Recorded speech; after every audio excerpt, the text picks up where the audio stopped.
جس زمین پر ہم رہتے ہیں وہ ایک عام آدمی کے حجم کے مقابلے میں 20 ارب خرب گنا بڑی ہے۔ ایک آدمی انسان کا جو جسم ہوتا ہے، اس کا بدن، اس کے اعتبار سے یہ ہماری دنیا جو ہے، یہ زمین کا حجم کتنا بڑا ہے؟ 20 ارب خرب، کروڑ، 10 کروڑ، 100 کروڑ کا ایک ارب، 100 کروڑ کا ایک ارب ہے اور 100 ارب کا ایک خرب ہے، تو 20 ارب خرب ہے کہ نہیں؟ جبکہ ہمارا سورج ہماری زمین سے 10 لاکھ گنا بڑا ہے۔ اس کے مقابلے میں ایک سیارہ اور ہے، اس کو ایٹا کورینائن کہتے ہیں، یہ ہمارے سورج سے بھی 50 لاکھ گنا بڑا ہے وہ سیارہ، حالانکہ سورج ہماری زمین سے 10 لاکھ گنا بڑا ہے اور وہ 50 لاکھ گنا۔ اور اس کے بعد ایک اور سیارہ ہے بیٹل جوس نامی، جو ہمارے سورج سے 30 کروڑ گنا بڑا ہے۔ اور پھر ایک اور سیارہ ہے وی وائی کینس، جو اس کی بڑائی کا کیا کہنا، یہ ستارہ ہمارے سورج سے 1 ارب یعنی جو ہے 100 کروڑ گنا بڑا ہے۔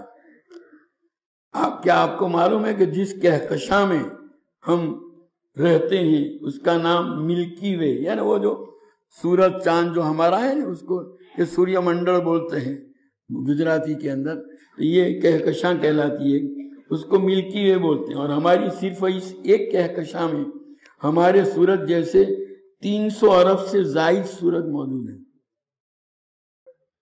اور یہ کہکشاں اتنی بڑی ہے کہ اگر ہم کسی ایسی چیز میں سوار ہوں جو 1 سیکنڈ میں 3 لاکھ کلومیٹر کا فاصلہ طے کرتی ہو، یعنی 1 سیکنڈ میں زمین کے 7 چکر لگانے والی ہو وہ چیز، تو اس کو بھی ہماری اس کہکشاں کو پار کرتے کرتے 1 لاکھ سال لگ جائیں گے۔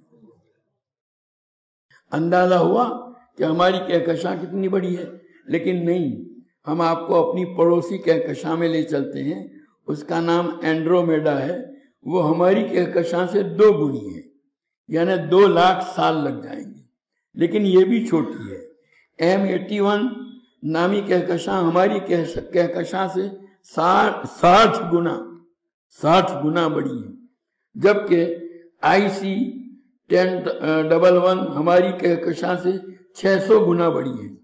اب سمجھ میں آیا کہ اللہ کی قدرت کتنی وسیع ہے؟ ابھی یہ سلسلہ ختم نہیں ہوا۔ جیسے ستاروں سے کہکشاں بنتی ہے، آپ کو معلوم ہے ان کہکشاؤں سے کلسٹر بنتے ہیں، اور جس کلسٹر میں ہماری کہکشاں واقع ہے اس کا نام ویرکو کلسٹر ہے، اور صرف اس ایک کلسٹر میں 47,000 کہکشائیں ہیں۔ اور معاملہ ابھی یہیں ختم نہیں ہوا، کلسٹرز بھی آپس میں مل کر سپر کلسٹر بناتے ہیں، اور جس سپر کلسٹر میں ہم رہتے ہیں اس کا نام لوکل سپر کلسٹر ہے، اور اس کلسٹر میں 100 کے قریب کلسٹر ہیں، اور ایک کلسٹر میں اوپر بتلایا نا 47,000 یہ، اور اس سپر کلسٹر جیسے کم و بیش 1 کروڑ سپر کلسٹر ہماری کائنات میں موجود ہے۔ اب کہاں کیسے یہ زمین کی حیثیت تو اس کے مقابلے میں ایک نقطے سے بھی کم سمجھی جاتی ہے۔ تو اب اللہ تعالیٰ جو فرماتے ہیں، اللہ تعالیٰ رب العالمین ہیں، سارے جہانوں کے پروردگار ہیں، اس سے آپ اندازہ لگا ہم نے تو کچھ دیکھا ہی نہیں۔ ہم لوگ تو ہماری جانکاری کے اعتبار سے دیکھا جائے تو کنویں کے مینڈک بھی کہنے کا وہ لفظ بھی کم پڑتا ہے اس کے لیے، سمجھا کہ نہیں؟ تو ضرورت ہے اللہ تعالیٰ کی قدرت کا اندازہ اس میں کہ آج کل کے سائنسدان جو ہیں وہ ان تفصیلات کو بتاتے ہیں تو ہم سنتے ہیں تو ہماری عقل گویا اس کو قبول کرنے کے لیے تیار نہیں ہوتی، سمجھ میں نہیں آتا۔ اتنی بڑی کائنات ہے، اللہ اس ساری کائنات کو بنانے والا بھی ہے اور اس کی ضرورتوں کو پورا کرنے والا بھی ہے، اور ان میں سے ہر ایک کو اپنے کمال تک پہنچانے والا۔ تربیت کہتے ہیں ہر کسی بھی چیز کو جو ہے درجہ بدرجہ دھیرے دھیرے اس کی جو انتہا ہے وہاں تک پہنچانا۔ جیسے انسان بچہ پیدا ہوا، اب اس کی تربیت کا مطلب یہ ہے کہ